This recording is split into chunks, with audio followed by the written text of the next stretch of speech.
The 2026 Senate election is shaping up to be a tough battleground for the Democrat Party, who need a net gain of roughly 4 seats to secure a 51-seat majority. Republicans currently hold a 53-seat edge over the Democrat Party's 45 seats plus 2 independents that caucus with the Democrat Party.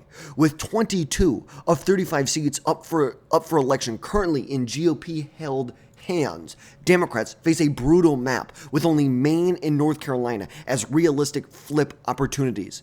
Now, from our perspective, Democrats' path to a 51-seat majority is a very, very long shot, requiring perfect execution.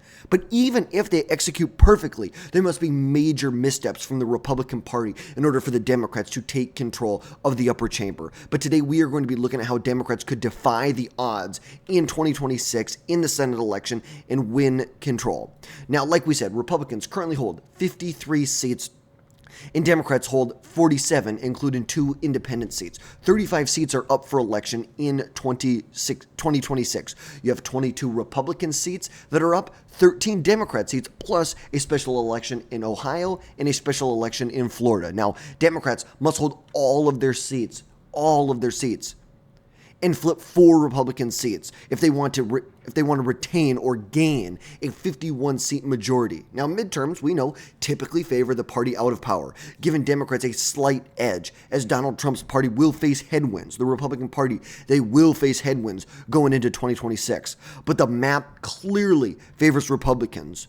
Only Maine and North Carolina are seriously competitive states for the Republican Party as of right now. And if the Democrats want to win, their chances hinge on exploiting any chaos within Republican primaries and recruiting strong candidates. Now, yes, we know midterms typically favor the party out of power. But when you have a Senate map that you're staring down, that clearly, just on a structural basis right here, Republicans already have a 52-seat majority, even if you consider Maine a toss-up, you have to go into safe or likely Republican territory, maybe lean or likely Republican territory if you want to win. You're going to have to go into places like Iowa if you want to win. You're going to have to win in places like Ohio if you want to retain control, or I should say regain control of the Senate. But I think that is very, very unrealistic going into the next election. Maine is still a lean seat for the Republican Party with strong incumbent Susan Collins running for re-election. The National Senatorial Republican Committee already said they're going to put hundreds of millions of dollars into this race to retain this seat. Now, Democrats did get some good news in North Carolina. Right now, it is expected that former Governor Roy Cooper will run for the Senate in 2026. It also is expected that Laura Trump, daughter-in-law of incumbent President Donald Trump, will run in this election after incumbent Senator Thom Tillis announced that he would not run for re-election. And that is the big story about the 2026 Senate elections. It is retirements. Democrats are jeopardizing many seats over retirements, seats that should be safe Democrat seats, states that just a few years ago, like New Hampshire, were safe Democrat seats, voted for the Democrat Party by 15 points. Now we're looking at a Senate map, and you can see that we clearly have New Hampshire listed as a lean Democrat seat. We do not expect Chris Pappas, even if he gets the nomination, to win by 16 points like Jeanine Shaheen did in 2020. We just do not expect that to happen.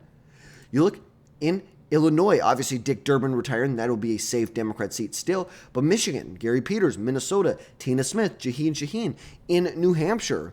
So you have 3 Democrats that are retiring in competitive seats to the 1 Republican who's retiring in a competitive seat. Kentucky and Alabama and Illinois are not competitive by any stretch of the imagination, not competitive whatsoever.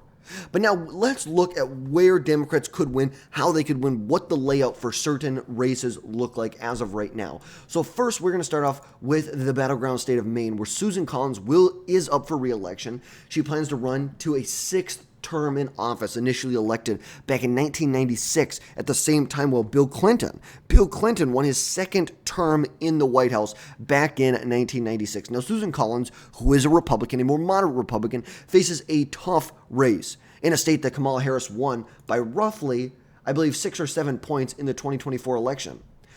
Kamala Harris won it by 6.9 percentage points in the 2024 election. Collins has a moderate record, which makes her very resilient in a Democrat state, but a strong Democrat like incumbent Governor Janet Mills could make it a much closer election. But that is the big story about the Senate election in Maine, is who do the Democrats have? Simply not a lot. They simply do not have a deep bench here. There's a lot of Democrats who could run in Maine. Most of them have decided not to run, that this is not going to be the race they're going to run in. They believe that Susan Collins has a dominance in this race. She has held this seat in good years for Republicans and bad years for Republicans. She's won it across the board. She's won by 40 points in bad years, and she's won by 20 points in good years. Who knows? She's a strong incumbent, a resilient incumbent, who also happen to have pretty good fundraising numbers in the second quarter. She has roughly $5 million cash on hand going into a re-election bid in 2026. Democrats, right now, the best that they would have is incumbent governor of Maine, Janet Mills. Obviously, we know no one else, no names have jumped in this race yet. Potentially, you could have this former, or I should say present, Speaker of the Maine House of Representatives who could run. Obviously, does not have the statewide name recognition like someone like Janet Mills does, but simply both congresspeople, or congressman and woman from Maine, said they're not going to run. Jared Golden, who is a Blue Dog Democrat, who actually used to work for Susan Collins back in about 2010, 11, 12. Very good friends. He even refused to endorse the Democrat opponent in 2020 out of respect for his former boss, out of respect for her. Shelley Pingree said she is not going to run as well. She actually ran in 2002 against Susan Collins in her first re-election bid. But that's the big story about Maine. Democrats are having a very hard time having a Democrat jump in this race. And Susan Collins appears that she will be running in this race. Now, right now, we have this as a lean Republican seat, but it's flippable if you have a top-tier Democrat, no doubt, but it's going to be tough either way. Now, look at the state of North Carolina. North Carolina is a completely different animal. In the state of North Carolina, you have Tom Tillis, who is not running for re-election. He is retiring, leaving an open seat in a state that Donald Trump narrowly won in 2024. Donald Trump narrowly won this seat in 2024. Now, former Governor Roy Cooper could make this a toss-up, but without him, right now, Democrats appear that they have Wiley Nickel, who is a former representative from North Carolina's, and we're going to find it right here, 13th Congressional District. He served one term in Congress, retired, said he's not running again, and now clearly he is running for the Senate. Right now, Roy Cooper's has a pending announcement as of right now. Now, we know Roy Cooper has dominance in the state. He has never lost a statewide election. He was a 4-time attorney general from the state of North Carolina and was a popular governor from a state that voted for Republicans by decent margins over the last couple decades. At the same time, that Donald Trump is winning in the state of North Carolina by 4 points, Governor Roy Cooper is winning by 1/4 of a percentage point. You can see he expanded his margin of victory to almost 5 percentage points in 2020. But go back, remember, this is a state that Barack Obama narrowly flipped in 2008. Mitt Romney won it back in 2012. But remember, before that, this was a Bush plus 12 state, a Bush plus 13 state, a little bit closer in 96. But during the Bush era, this was a Republican stronghold that you were staring down here. Now, a GOP primary is very, very likely as of right now. You can see there's a lot of different names that have been thrown out there as of right now, and I think a lot of chaos could weaken their nominee, boosting Democrat chances. Now, North Carolina does lean to the right, but a flawed GOP candidate could lose it, just like we saw in 2024. We saw what happened when you have a flawed candidate at the top of the ticket in a competitive election. Someone like Mark Robinson loses by 15 points at the same time when President Donald Trump carries the state by 3.5 points. Right now, I have this listed as a toss-up state. This is a toss-up. I believe if Cooper runs, though, he's got a good chance at winning. We're not going to say he's got a 90% chance. Look, it's going to be close. I think without Cooper in this race, I could see this as a tilt Republican. Slight advantage for the Republican Party. Otherwise, we're going to keep this as a toss-up. This is Democrats' best opportunity right here, Maine and North Carolina. Now let's talk about where Democrats have to go on defense in Michigan and in Georgia. In Michigan, right now, you have Senator Gary Peters, who is not running for re-election. He has served 2 terms in the upper chamber in the Senate. Said he is not going to run for re-election in 2026, leaving an open seat in a state that Donald Trump won by roughly 0.5 percentage point in 2024. Right now, Democrats have fielded many big names. Mallory McMerrow, a state senator, Haley Stevens, who is U.S. representative from Michigan's 11th congressional district. She also worked in the Obama administration. Now, a crowded primary could hurt the Democrats, and the GOP appears to be coalescing behind former representative and former U.S. Senate nominee in 2024, Mike Rogers. He used to work for the CIA. He's a big name in Michigan politics. Obviously, Bill Huizenga appears that he will jump in this race. He has a pending announcement, even though President Donald Trump has urged him to not run in this race, run for re-election in Michigan's 4th congressional district. Do not risk this. Let's do what we need to do here. Now, Republicans have a real shot to flip the seat, and Democrats must unify quickly. I think this is a toss-up seat as of right now. I would give Republicans a slight edge simply because of the crowded primary, the fact that it appears that support is coalescing behind Mike Rogers, and ultimately, look, even in good years for Democrats, Democrats are only winning by 1.5 points.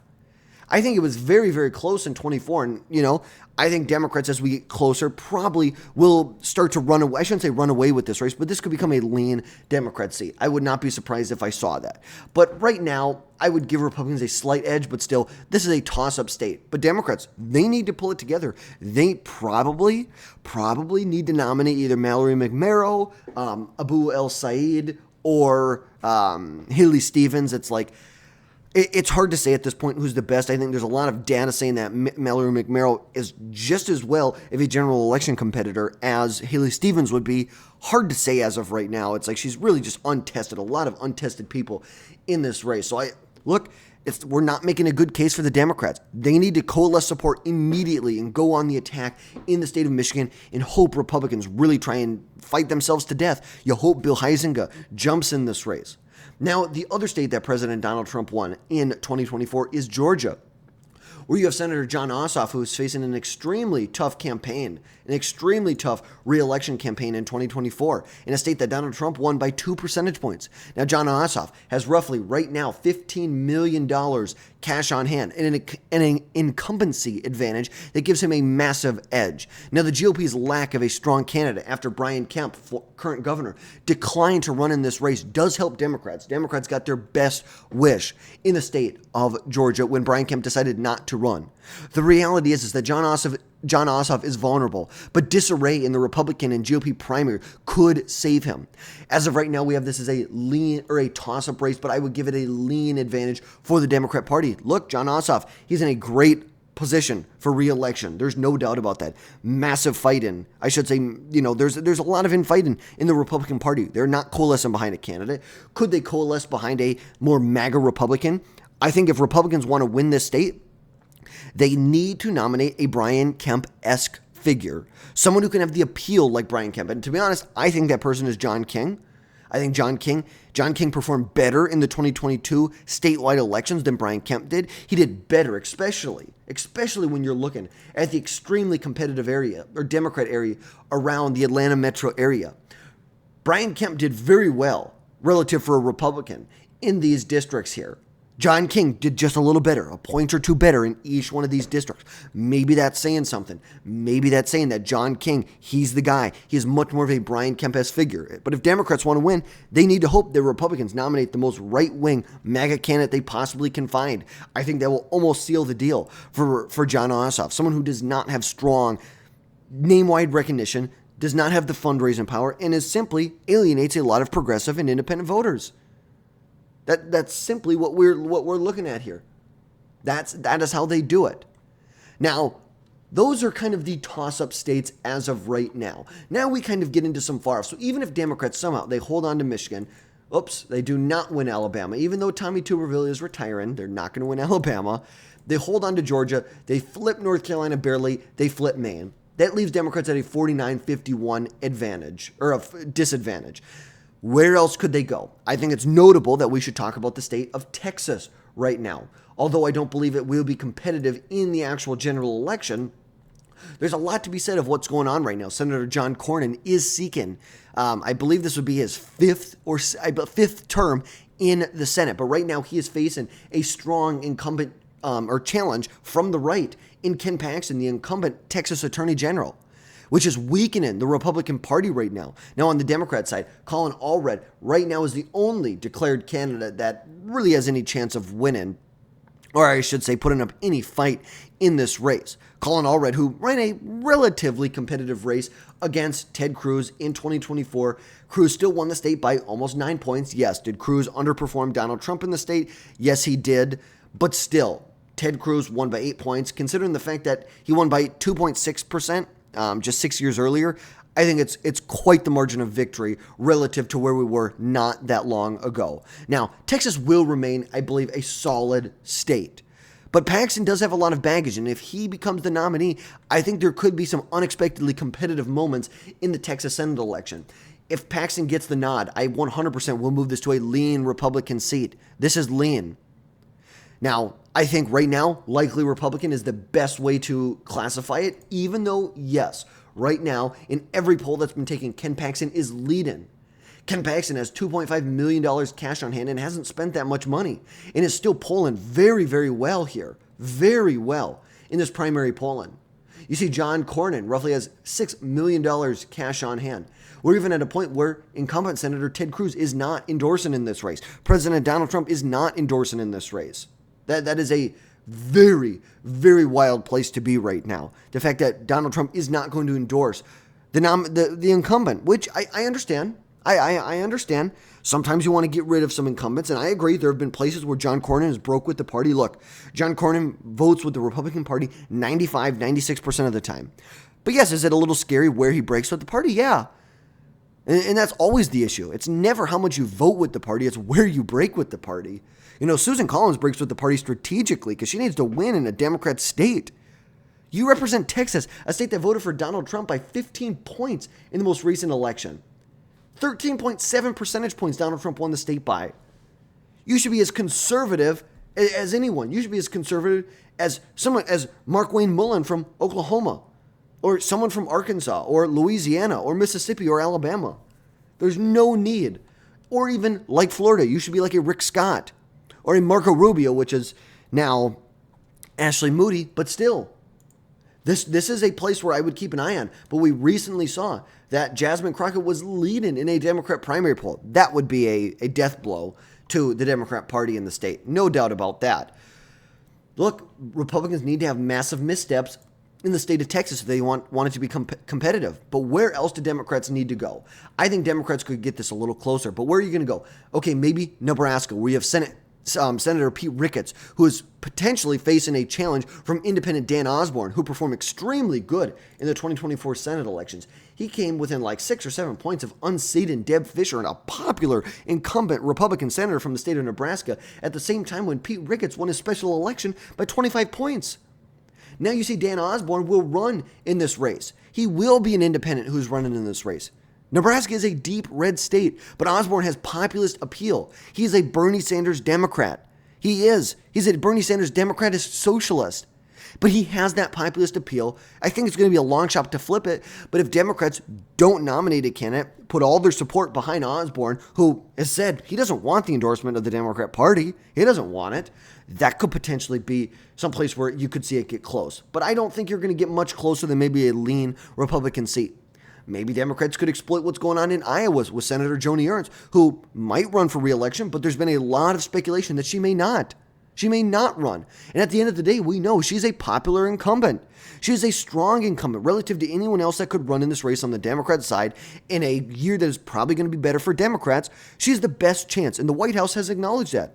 They are pushing for Joni Ernst to run for re-election because she is running against popular Democrat Nathan Sage or J.D. Scholten, who could make Iowa in play. But Iowa still has a lean red, and that makes it tough. Ernest's incumbency advantage and Trump's 13-point Iowa victory in 2024 makes it a stretch for Democrats. But could it get competitive? We saw 2018 in the House elections in Iowa. We saw what happened. Democrats flipped 2 Republican seats and won the popular vote in the House races. They won it by 50,000 votes. So Democrats can win a popular vote. Plus, you add in the fact that on the gubernatorial side, they're going to have a very popular governor or gubernatorial candidate in Rob Sand.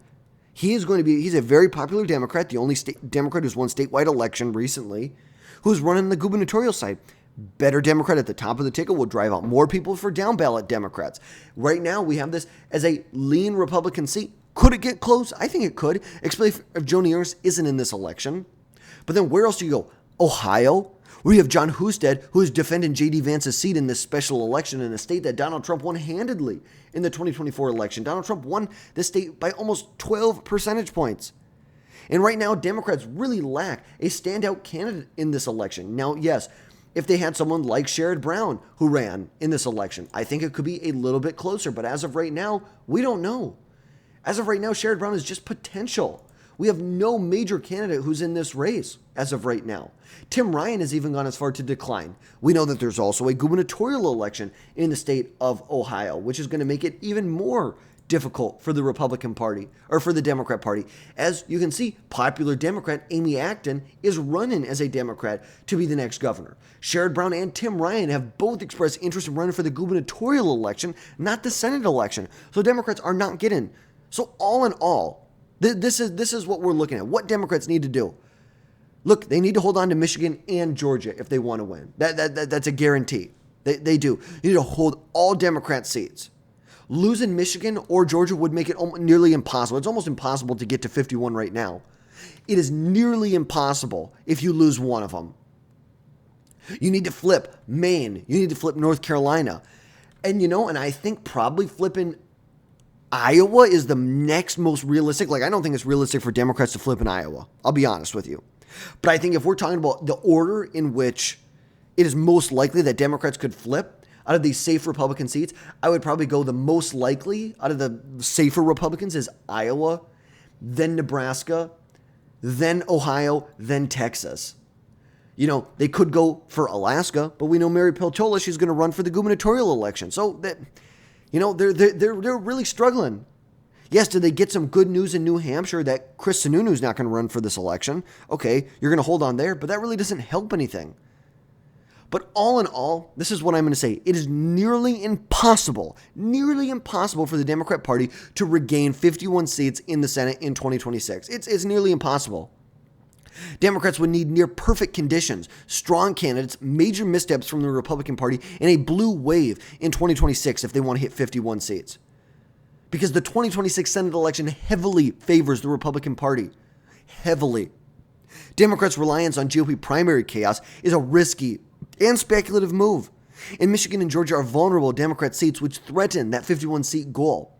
And Democrats' path is narrow, requiring flawless strategy and really massive luck to overcome a GOP-leaning map. And historical trends showed the president's party is losing seats, but the Senate map limits Democrat gains. This is probably the most Republican Senate class that could be up for election. Now, but all in all, the 2026 Senate election offers Democrats a slim chance to win 51 seats, but it is an uphill climb. Flipping Maine, flipping North Carolina, flipping Texas, maybe Iowa, maybe Nebraska, maybe Ohio, and holding on in Michigan, in Georgia, in New Hampshire, in Minnesota. It is all part of this strategy for Democrats to get to 51 seats. But the structural advantage is just too much to overcome, and the red state dominance makes Democrat control unlikely without major blunders from the Republican Party. But folks, that is going to wrap things up for today. Stay tuned for updates as candidates emerge, poll shifts in these critical Senate elections in 2026. But folks, that's going to wrap things up for today. As always, drop down below, hit that subscribe button. Make sure you never miss another video from us again in the future. And folks, we will catch you next time.